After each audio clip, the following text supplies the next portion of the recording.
I invite you to stand as you are able for the reading of the gospel. Hear these words from John chapter 6. Sometime after this, Jesus crossed to the far shore of the Sea of Galilee, that is the Sea of Tiberias, and a great crowd of people followed him because they saw the miraculous signs he had performed on the sick. Then Jesus went up on a mountainside and sat down with his disciples. The Jewish Passover feast was near. When Jesus looked up and saw a great crowd coming toward him, he said to Philip, "Where shall we buy bread for these people to eat?" Jesus asked this only to test him, for he already had in mind what he was going to do. Philip answered him, 8 months' wages would not buy enough bread for each one to have a bite. Another of his disciples, Andrew, Simon Peter's brother, spoke up. "There is a boy with 5 small barley loaves and 2 small fish. But how far will that go among so many?" Jesus said, "Have the people sit down." There was plenty of grass in that place, and the men sat down, about 5,000 of them. Jesus then took the loaves, gave thanks, and distributed to those who were seated as much as they wanted. He did the same with the fish. When they had all had enough to eat, he said to his disciples, "Gather the pieces that are left over. Let nothing be wasted." So they gathered them and filled 12 baskets with the pieces of the 5 barley loaves left over by those who had eaten. After the people saw the miraculous sign that Jesus did, they began to say, "Surely this is the prophet who is come into the world." Jesus, knowing that they intended to come and make him king by force, withdrew again to a mountain by himself. The word of God for the people of God. You may be seated. First of all, I want to say what an honor it is to be able to come today and celebrate the ministries of the Lewisburg United Methodist Church. This is my 41st of 45 charge conferences, and I have been privileged to travel throughout the Greenbrier district to celebrate the ministries of our churches. I have to say I was very impressed with what was shared earlier. And I want you to remember as you look at these balloons which represent the ministries of Lewisburg United Methodist Church, they represent lives that have been changed and touched and transformed by your ministry. Oftentimes in the local church, we think that Sunday morning is the highlight of the church, or we begin to worship the magnificent buildings in which we gather on Sunday. But I'm here to remind you that the true work of the church is in each of the individuals whose lives have been touched, who have been able to see Christ in you and the work that you do. And for that, I'm thankful. I have to tell you that this story in the Gospel of John is one of my favorites.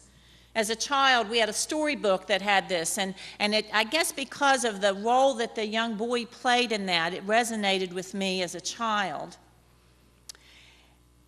And as I began to think about the word that I wanted to share with the churches, and I made my rounds throughout the district, I felt like that this passage had 3 vital points to be made. First of all, let me just review the story again. This is the only miracle story that is found in all 4 of the Gospels. And each one of them has a little bit of a different context. We read from John, and in John, the first phrase in that passage says, "sometime after this," which indicates that something significant had to have happened prior to this text. And again, depending upon which of the Gospels you look at, we see different things. In John, Jesus had just spent time sparring or arguing with religious leaders about what was right and what was wrong, about how they interpreted different things. If we look in Matthew, we find that Jesus had just found out that John the Baptist had been executed. And in the Gospel of Mark, it says that Jesus and the disciples had been so busy healing and teaching that they had not even had time to eat. So I think that we can safely assume that the disciples were tired and weary. They may have been hungry. I suspect some of them may have even been frustrated. And Jesus, in his wisdom, knew that they needed to get away. So he takes the disciples off to themselves. They needed time to rest, time to regroup, time to spend with the Father in prayer so that they could refocus. But as was often the case with Jesus, it seemed as if no matter where he went, the crowds were always able to find him. And that was the case today. We're told that Jesus looked out and saw the crowd approaching. Again, depending upon which gospel you read, one says that when Jesus saw the people coming, that he looked upon them with compassion. Another says that as he saw the people coming, he viewed them as a flock of sheep without a shepherd. And he drew them in, and he began to teach them, to share the word of hope, the good news of the gospel. Well, it got a little late in the day, and the disciples became concerned about whether or not the folks were going to be able to get home in time to have dinner.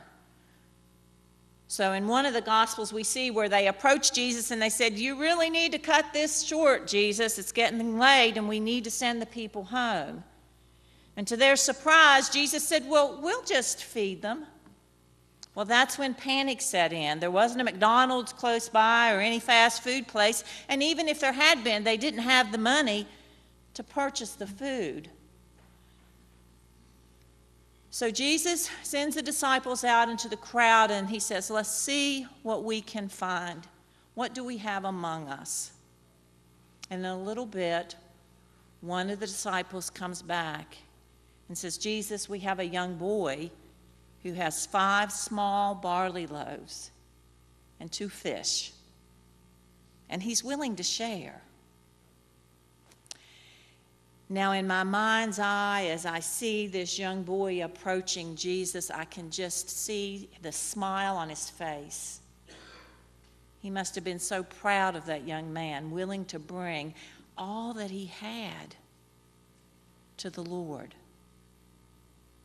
I can also imagine in my mind's eye how big that young man's eyes must have gotten when Jesus took his 5 loaves and his 2 fish and he blessed them and he multiplied them and he fed that crowd of 5,000.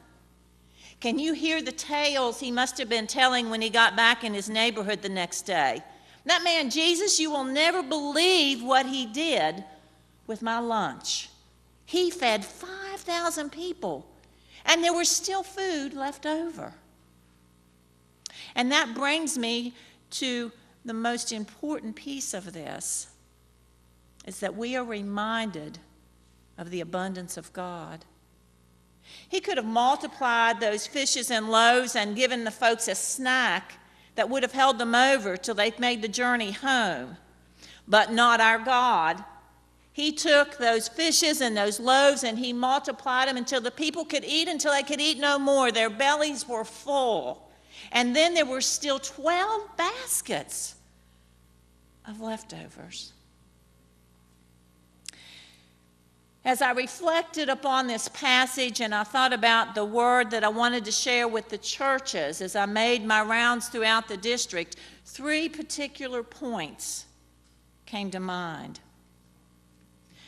The first one was back at the beginning when Jesus and his disciples are off to themselves and he saw the crowd coming. And even in the midst of their weariness and their frustration, Jesus looked at the crowd with compassion. and he was willing to serve them. He saw their needs, and he was willing to do something about it.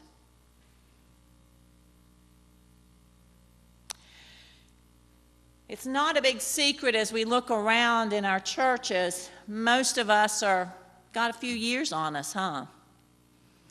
Many of us are tired.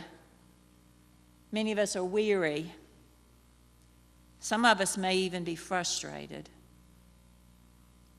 Some of us say, I've paid my dues. It's someone else's turn.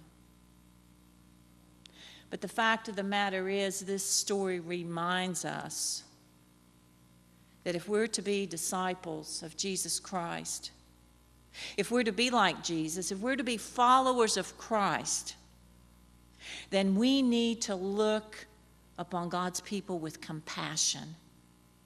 And when we see a need, we need to be willing to do something about it. Looks to me as if you have a lot of opportunities to get involved in ministry here at Lewisburg. The second point that stuck out in my mind were the actions of the little boy. The fact that he was willing to bring everything he had to the Lord. Now, I have to be honest, as I thought about this and I pondered what I would do in this particular situation, two different avenues came to mind. The first one was, man, there is a lot of people here. And I have 5 loaves and 2 fishes. That's not even going to make a dent in what's needed here. So why should I even bother to offer what I have? Folks, we sometimes do that in the local church as well. The needs are great. I'm not very gifted. What difference can one person make? And we hold back. And we fail to bring what we have to be used by the Lord. The second thought that entered my mind was, gee whiz, there is a lot of people here. And chances are, if I give this man Jesus all of my lunch, I'm not going to get anything. So maybe I'll just hold back at least a loaf and a fish. After all, my mom is the one that packed this for me. And sometimes we do that in the church.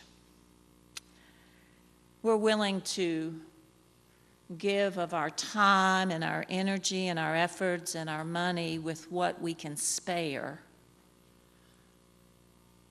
or what's convenient. And we fail to act like the young man did in the story.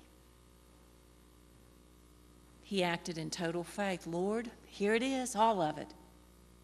Everything. You take it, and you bless it, and you multiply it, and you use it however you see fit. Lewisburg United Methodist Church is making a real difference in the surrounding communities. But can you even begin to imagine the impact you would have if we were all willing to bring everything we have and say, Lord, here it is. You use it. You bless it and you multiply it. And you use it to change the lives of people. The last point that I wanted to lift up as I reflected upon this story is that we are reminded that we serve an abundant God. Way too often we get caught up in what I call the scarcity mentality, and we begin to focus more on what we don't have than on what we have. We don't have enough people. We don't have enough energy. We don't have enough time. We don't have enough finances. The list can go on and on and on. And what happens when we get in that mindset is we fail to recognize the blessings that God has poured upon us. We begin to look at the things that we don't have rather than the things that we do have. I am firmly convinced that God has placed in this church the people and the resources that He needs to do the ministry that He's calling this church to do.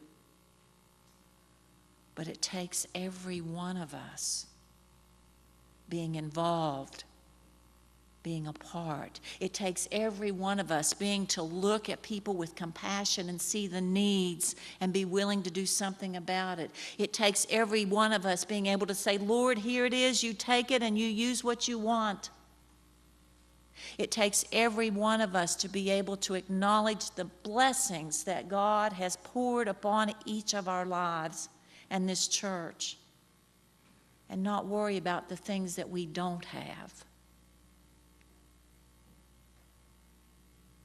It is my prayer that the churches of the Greenbrier district will continue to do powerful ministry.